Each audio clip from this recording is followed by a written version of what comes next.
Ragam pakaian adat dari berbagai provinsi di Indonesia semarakan Hari Kemerdekaan Republik Indonesia ke-79 dengan tema Nusantara Baru, Indonesia Baru di Banda Aceh.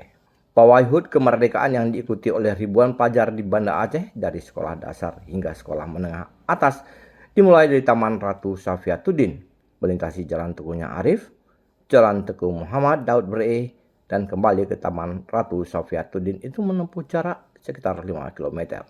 Penjabat Wali Kota Banda Aceh, Adi Surya, mengatakan pawai kemerdekaan ini bertujuan untuk menampilkan keberagaman budaya dari Aceh dan Nusantara. Dalam rangka memeriahkan Hari Ulang Tahun Republik Indonesia ke-79 ya, dari SD, SMP, SMA, dan ada dari umum juga ikut memeriahkan. Menciptakan perubahan aja, jadi di Banda Aceh ini ada banyak tempat wisata.